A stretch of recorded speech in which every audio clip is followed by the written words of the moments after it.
ओम शांति।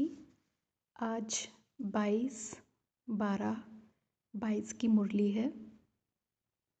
आज बाबा ने कहा, मीठे बच्चे, देह अहंकार छोड़ देही अभिमानी बनो। अपने कल्याण के लिए याद का चार्ट नोट करो। खास याद में बैठो, याद से ही विकर्म विनाश होंगे। आज बाबा ने कहा, खास याद में बैठो और याद का चार्ट नोट करो। प्रश्न में, बाप ने तुम बच्चों को पहला पहला कायदा कौन सा सुनाया है? उत्तर, पहला कायदा है, सब कुछ देखते हुए बुद्धि चलायमान ना हो। एक बाप की याद रहे, अपनी परीक्षा लेनी है कि मेरी वृत्ति देखने से खराब तो नहीं होती है। तुम्हें हाथ से काम करते दिल से बाप को याद करना है। इसमें आंखें बंद करने की बात ही नहीं है। आज बाबा ने हम बच्चों को पहला पहला कायदा क्या बताया? सब कुछ देखते हुए बुद्धि चलायमान ना हो। हम राजयोग की शिक्षा ले रहे हैं परमात्मा के द्वारा। परमपिता परमात्मा हमको राजयोग की पढ़ाई पढ़ा रहे हैं। तो उसमें सबसे पहली जो मुख्य बात है वो ये जो बाबा ने कहा कि आंखें बंद नहीं करनी है। सब कुछ जो आँखों से देख रहे हैं, बाहर जो भी हो रहा है उसको देखते हुए भी बुद्धि में एक बाप की याद रहे। तो ये ध्यान रखना है, अपनी परीक्षा लेनी है, अपने को चेक करना है कि वृत्ति देखने से खराब तो नहीं होती है। ये चेक करना है। क्यों? क्योंकि बाबा ने कहा कि जैसे भक्ति मार्ग में सन्यासी अक्सर आंखें बंद करके बैठते हैं, लेकिन यहाँ का कायदा अलग है। वो अलग सन्यास है, ये अलग सन्यास है। हमारा बेहद का सन्यास है, बुद्धि से सन्यास है। तो हमारा सहज योग है। तो आंखें खोलकर हमको अभ्यास करना है। किसी भी जेन्युइन रीज़न से अगर हम आंखें बंद करते हैं, जैसे थकान है, नींद है, स्ट्रेस है, मसल्स पेन है, आँखों में पानी आ रहा है, कोई भी बात है, उसके बावजूद भी जो बात हमें बिल्कुल स्पष्ट होनी चाहिए वो ये कि हमें आंखें खोलकर ही अभ्यास करना है। किसी भी कारण से अगर हम बंद करते भी हैं तो भी हमें अपने अंदर ये श्योरिटी होनी चाहिए इस बात की कि कुछ भी बाहर देखने से हमारी वृत्ति खराब तो नहीं होती है। तो आज बाबा ने ये अटेंशन हमको दिलवाया है, इसका हम ध्यान रखेंगे। बाबा ने कहा कि तुम्हें हाथ से काम करते दिल से बाप को याद करना है। हथ कार्डे दिल यार्डे। बाबा ने कहा कि जैसे भोजन बनाएंगे तो आंखें बंद करके तो नहीं बनाएंगे। बाबा ने एग्जाम्पल भी दिया है, जैसे स्त्री पति के लिए भोजन बनाती है तो हाथ से काम करती रहेगी, परंतु बुद्धि में होगा कि मैं पति के लिए भोजन बनाती हूँ। ऐसे ही हम सब बच्चे भी बाप की सर्विस में हैं। बाप कहते हैं, बच्चे मैं तुम्हारा ओबीडिएंट सर्वेंट हूँ। कौन कहते हैं? मैं तुम्हारा ओबीडिएंट सर्वेंट हूँ। परमपिता परमात्मा कहते हैं कि बच्चे मैं तुम्हारा ओबीडिएंट आज्ञाकारी सेवक सेवाधारी हूँ। कोई ऐसा कहता है इस दुनिया में? कोई कहेगा ऐसा? कोई पिता भी ऐसा कहेगा बच्चों से? कोई नहीं कहेगा कि मैं तुम्हारा ओबीडिएंट सर्वेंट हूँ। तो जब बाबा ये कहते हैं तो हम बच्चों को अंदर से प्रण लेना चाहिए कि हम देह अहंकार को पूरी तरह समाप्त ज़रूर करेंगे। उसका अंश भी हमें शोभता नहीं है, क्योंकि वो हमारे पिता हैं और हम उनके बच्चे हैं। तो सन शोज़ फादर करना है ना, तो ये ध्यान रखना है। बाबा कहते हैं कि बाबा तो बच्चों को ही समझाएंगे कि आत्मा कहेगी, स्वीट फादर, आप जो हमको ज्ञान और योग सिखलाते हो, हम उस सर्विस में ही बिजी हैं। आपने डायरेक्शन दिया है कि गृहस्थ व्यवहार में रहते, काम करते, घड़ी घड़ी मुझे याद करते रहो। तो घड़ी घड़ी याद कैसे कर सकेंगे? कर्म संन्यास तो नहीं है ना, हम तो कर्म योगी हैं, सहज योगी हैं। तो कर्म करते हमें घड़ी घड़ी बुद्धि में बाप को याद करते रहना है। बाबा ने कहा कि रेगुलर याद तो नहीं कर सकते हैं। कोई कहे कि 12 घंटे हम याद करते हैं, परंतु ऐसा नहीं है, क्योंकि माया का जो काम है वो अपना काम करती है। बुद्धि योग हटाने की कोशिश करते हैं, हमको चुनौती देती है, वो अपना काम करती है, याद नहीं करने देती है। तो बाबा कहते तुम माया पर जीत पाते हो। रावण जीत, जगत जीत। राम भी जगत जीत थे, सूर्यवंशी, चंद्रवंशी जगत जीत थे। तो इन आँखों से देखते हुए बुद्धि बाप के साथ रहनी चाहिए। ये आज विशेष बाबा ने हमको ध्यान खिंचवाया है। ये देखना है कि मेरे में कोई चलाए मानी तो नहीं आती है। बाप को पूरा याद करना है। ऐसे नहीं कि मैं तो शिव बाबा का हूँ ही, ऐसे तो सभी बच्चे कहेंगे और सभी बच्चे हैं भी, लेकिन ऐसे नहीं कि याद करने की क्या दरकार है। परंतु नहीं, आज बाबा ने कहा है खास बैठकर याद करना है, चार्ट रखना है, नोट करना है कि सारे दिन में हमने कितना समय याद किया। ये बाबा की नंबर 1 श्रीमत है, सबसे मुख्य प्रोमिनेंट श्रीमत है कि मुझे याद करो। मन मना भव देह सहित, देह के सब संबंध छोड़ मामिकम याद करो। तो आज क्या करेंगे? आज बाबा बच्चों को राय दे रहे हैं कि चार्ट रखना है, तो हम आज चार्ट रखेंगे। बाबा कहते हैं कि कोई याद कर ही नहीं सकते। क्यों? पत्थर बुद्धि होने के कारण। तो हम भी पत्थर बुद्धि थे ना, जब हम ट्रांसफ़र हुए शूद्र से ब्राह्मण बने, उससे पहले पत्थर बुद्धि थे ना। तो बाबा कभी किसी की ग्लानि नहीं करते हैं। बाबा तो सबसे बड़ी अथॉरिटी है, ऑलमाइटी अथॉरिटी है। बाबा सत्य बोलते हैं, ज्ञान के सागर हैं। तो पत्थर बुद्धि है। अब पत्थर में आप कुछ भी करो तो उसमें ना तो कोई चीज़ रिफ्लेक्ट होती है और ना उसमें कोई चीज़ अंदर जा सकती है। तो पत्थर बुद्धि मतलब क्या? जिसके अंदर कुछ भी जा नहीं सकता है। तो हम भी ऐसे ही थे, हमको भी कुछ समझ में नहीं आता था। तो बाबा कह रहे हैं कि श्री कृष्ण की आत्मा तो कह ही नहीं सके। बाप ही कहते हैं कि अपने को आत्मा अशरीरी समझो। तुम अशरीरी नंगे आए थे, उन्होंने फिर नागा समझ लिया है। भक्ति मार्ग में अयथार्थ उठा लिया है। बाप ने कहा है अपने को देह से अलग समझो, देह अहंकार छोड़ो, देही अभिमानी बनो। सारी आयु तुम अपने को देह समझते आए हो, झूठी समझते आए हो। तो अभी ये अंतिम जन्म है, अभी तुमको देही अभिमानी, आत्म अभिमानी बनना है। सतयुग में देवताएं आत्म अभिमानी थे। उनको मालूम रहता था कि एक शरीर छोड़ दूसरा लेना है। खुशी से पुराना शरीर छोड़ नया लेते हैं। सन्यासी तो ये सिखला ना सके, उनका तो रास्ता अलग है, हमारा रास्ता अलग है। तो बाबा ने कहा खुशी से पुराना शरीर छोड़ नया लेते हैं। ये बहुत इम्पोर्टेंट बात है। तो क्यों? क्योंकि हम बच्चे काल पर जीत पाते हैं, सन्यासी काल पर जीत नहीं पाते हैं। उनका मार्ग अलग है, निवृत्ति मार्ग है, हमारा प्रवृत्ति मार्ग है। तो वो हमारे मार्ग में आ ना सकें। तो खुशी से पुराना शरीर छोड़ने के लिए हमें ये अभ्यास करना है। देह अहंकार को छोड़कर आत्म अभिमानी बनने की प्रैक्टिस करनी है। तो खुशी कैसे आएगी? ये बहुत बड़ा पुरुषार्थ है।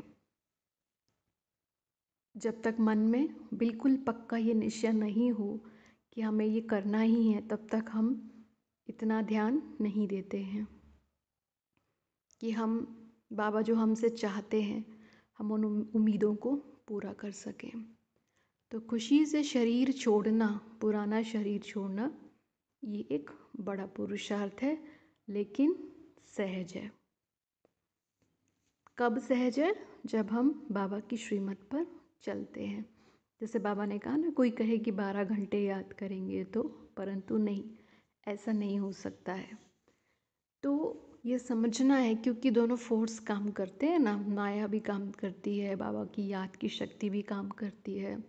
लेकिन जब हम अच्छा पुरुषार्थ करते हैं तो माया अधीन हो जाती है, लेकिन माया कहीं जाती नहीं है। तो बाबा कहते हैं ना, अंत तक तुमको पढ़ाई करनी है, मरते दम तक, लास्ट तक तुमको ये पढ़ाई पढ़नी है।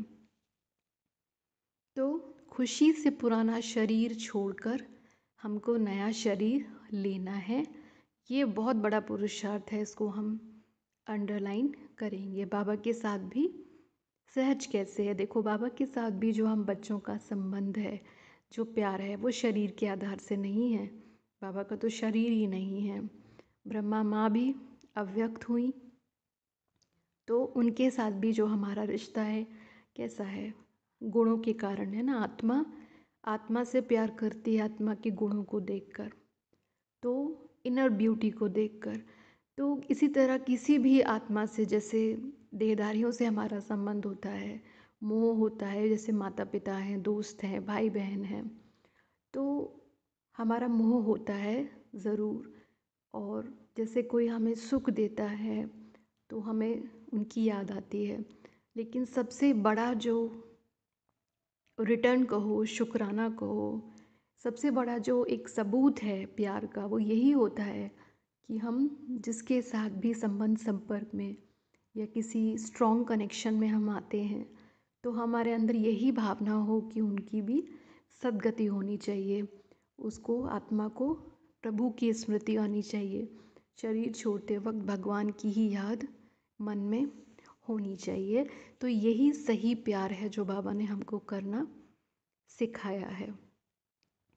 आगे बाबा भारत की महिमा बताते हैं कि भारत की महिमा उतनी ही ऊंची है जितनी स्वयं बाप की महिमा है। तो बाबा कहते हैं कि बाप का जन्म यहाँ होता है, सोमनाथ का मंदिर भी यहाँ पर है। तो अगर जान जाएं तो सब एक पर ही फूल चढ़ाएं, क्योंकि वो भगवान सबका लिबरेटर है, शिव बाबा। हमारा तो एक दूसरा ना कोई मरता है जैसे तो उन पर फूल चढ़ाते हैं, शिव बाबा तो मरते नहीं हैं, सबको शांति धाम ले जाते हैं। तो बाबा कहते हैं कि बाप स्वयं बैठ समझाते हैं कि शिव जयंती के बाद श्री कृष्ण जयंती भारत में ही होती है। शिव जयंती के बाद नई दुनिया आती है। बाप आते हैं पुरानी दुनिया को नया बनाने। भारत सबसे ऊंच है, नाम ही है पैराडाइज। तो तुम सब खुश होते हो कि अभी हम स्वर्ग की स्थापना कर रहे हैं श्रीमत पर। हम खुदाई खिदमतकार हैं, सल्वेशन आर्मी हैं। सारी दुनिया को रावण की जंजीरों से हम बच्चे छुड़ाते हैं। तो बाप बच्चों को समझाते हैं, फादर शोज सन और सन शोज फादर। तुम सबको घर का रास्ता बताते हो। इसको भूल भुलैया का खेल कहा जाता है। भक्ति में कितना माथा मारते हैं, परंतु बाप से वर्षा कोई ले ना सके। रास्ता बताने वाला एक ही बाप है। तो बाबा हमको समझाते हैं ना कि अभी हम सभी मच्छरों सदृश वापस जाने वाले हैं। ये अंतिम जन्म है, सबके शरीर खत्म होंगे, बाकी आत्माएं हिसाब किताब चुकतू कर वापस जाएंगी। तो इसको कयामत का समय कहा जाता है। बाबा समझाते हैं कि जैसे मनुष्य दीपावली पर साल का फ़ायदा नुकसान निकालते हैं ना, तो हमारी यहाँ पर है कल्प कल्प की बात। अभी हम जो 21 जन्म के लिए यहाँ पुरुषार्थ करेंगे वो बहुत ज़्यादा मैटर करेगा। तो बाबा कहते बाप को याद करने से जमा होगा, वो 21 जन्म चलेगा, कोई अप्राप्त वस्तु नहीं होगी। स्वर्ग की सारी प्राप्ति अभी के पुरुषार्थ पर होती है। तो अंडरलाइन करना चाहिए, किसके आधार पर होती है? अभी के पुरुषार्थ पर। तो उस ऊँचे से ऊँचे भगवान का हमें कितना रिगार्ड करना चाहिए, इस पर हमें चिंतन करना चाहिए कि कहाँ कहाँ हम ये भूल जाते हैं। बाबा को भी साधारण लेने का प्रयास करते हैं, चाहे अनजाने में ही सही, लेकिन हमें इस पर गौर करना चाहिए। बाबा कहते हैं ये बातें शास्त्रों में नहीं हैं, अभी तुम अनुभव पा रहे हो। जब स्वर्ग में चले जाते हो तो फिर कौन बैठ लिखेंगे? शास्त्र आदि तो बाद में बनते हैं। शास्त्रों में है कि जमुना के कंठे पर महल थे, दिल्ली पर स्थान थी। बिरला मंदिर में लिखा हुआ है 5000 वर्ष पहले धर्मराज ने व युधिष्ठिर ने परिस्थान स्थापन किया था। जमुना गंगा नाम अभी तक चला आता है। वास्तव में ज्ञान गंगाएं तुम हो। जमुना का इतना प्रभाव नहीं जितना गंगा का है। बनारस में, हरिद्वार में गंगा है, वहाँ बहुत साधु आदि जाते हैं। वहाँ जाकर कहते हैं शिव काशी विश्वनाथ गंगा। विश्वनाथ ने गंगा बहाई जटाओं से, ऐसे कहते हैं और समझते हैं कि गंगा के कंठे पर रहने से हमारी मुक्ति हो जाएगी। बहुत जाकर काशीवास करते हैं, आगे बलि चढ़ते थे, अब कहते हैं हमारी मुक्ति हो जाएगी। देखो ज्ञान मार्ग और भक्ति मार्ग में क्या क्या बातें हैं, इसलिए बाबा ये समझा रहे हैं कॉन्ट्रास्ट कि दोनों में क्या क्या बातें हैं। आधा कल्प अनेक प्रकार की तकलीफ़ें उठाई, देवियों पर जाकर बलि चढ़े, अभी हम भी बलि चढ़ते हैं। कैसे? ट्रस्टी बनकर। ये सब कुछ ईश्वर का है, तो ईश्वर का सब कुछ तुम्हारा है, ईश्वर का सब कुछ स्वर्ग है। तो बाबा स्वर्गवासी बनाते हैं ना, विश्व का मालिक बनाते हैं। बाबा कहते हैं तुम तो अब नर्कवासी हो, बाप का बनकर फिर स्वर्गवासी बन रहे हो। बाबा की श्रीमत पर पूरा चलना पड़े। शिव बाबा को तो मकान आदि बनाना नहीं है, वो तो दाता है। ये सब बच्चों के लिए है। शिव बाबा क्या कहेंगे, क्या शिक्षा दे रहे हैं बाबा? ट्रस्टी होकर संभालो, सब कुछ हमको ही संभालना है, घर दुकान परिवार सब कुछ, लेकिन कैसे? ट्रस्टी बनकर संभालना है। जैसे भक्ति मार्ग में कहते हैं ना, शिव बाबा ये सब कुछ आपका दिया हुआ है, फिर वापस लेते हैं तो दुखी होते हैं। यानी इस बात को कैसे कह देते हैं कि आपका दिया हुआ है और फिर दुखी होते हैं। अब बाबा तुमसे लेते कुछ भी नहीं, बाप सिर्फ कहते हैं इनसे ममत्व मिटा दो, ट्रस्टी होकर गृहस्थ व्यवहार की संभाल करो। बाकी बाबा लेकर क्या करेंगे? बाबा तो निष्काम सेवाधारी हैं, बाबा दाता हैं, माता पिता हैं। तुम्हारे लिए ही सेंटर खुलवाए हैं, ये हॉस्पिटल भी है तो कॉलेज भी है, दोनों कंबाइंड है, हेल्थ वेल्थ दोनों मिलती है। एजुकेशन को सोर्स ऑफ इनकम कहा जाता है, जितना जो पढ़ते हैं वे बाप से इतना वर्षा लेते हैं। पुरुषार्थ पूरा करना चाहिए, फॉलो फादर और मदर। वे पिता आकर इनमें प्रवेश करते हैं, इनसे अडॉप्ट करते हैं, वे माता पिता ठहरा। हम तो उनकी महिमा करते हैं। मैं इनके मुख द्वारा कहता हूँ। कौन कह रहे हैं? मैं इनके मुख द्वारा कहता हूँ, तुम हमारे हो, तुमको मैंने अडॉप्ट किया है, फिर माताओं की संभाल के लिए सरस्वती को मुकर्रर किया है। तुम छोटे बच्चे तो नहीं हो। बाप कहते हैं तुम हमारे बने, अच्छा अब ट्रस्टी होकर रहो, गृहस्थ व्यवहार की पूरी संभाल करो। सबसे अच्छा है ये रूहानी हॉस्पिटल खोलना। शिव बाबा कहते हैं हम क्या संभाल करेंगे? ब्रह्मा बाबा के लिए भी कहते हैं ये क्या करेंगे? इनके पास जो कुछ था सो शिव बाबा को दे दिया। तो मूल बात क्या है? क्या समझा रहे हैं बाबा? ट्रस्टी बनना पड़ता है। यहाँ तो सब कुछ बच्चों के लिए किया जाता है, तुम बच्चों को ही बाबा सब शिक्षाएं देते हैं। ऐसे नहीं ये मकान शिव बाबा का, ब्रह्मा बाबा का है, नहीं, सब कुछ हम बच्चों के लिए ही है। तो झगड़े की कोई बात ही नहीं है, ये सब बच्चों की कंबाइंड प्रॉपर्टी है। इतने सारे बच्चे हैं, पार्टीशन कुछ हो ना सके, गवर्नमेंट भी कुछ ना कह सके। ये ब्राह्मण बच्चों का है, सब मालिक हैं, सब बच्चे हैं, कोई गरीब कोई साहूकार, यहाँ सब आकर रहते हैं, तो कोई की प्रॉपर्टी नहीं है। बाबा कहते बच्चे सब कुछ तुम्हारे लिए है, तुम हो रूहानी बच्चे, तुम जितना प्यारे हो उतना लौकिक हो ना सके। वे शूद्र जाति के, तुम ब्राह्मण जाति के, इसलिए उनसे कनेक्शन टूट जाता है। सन्यासी तो ये नहीं कहेंगे मैं भी तुम्हारा हूँ।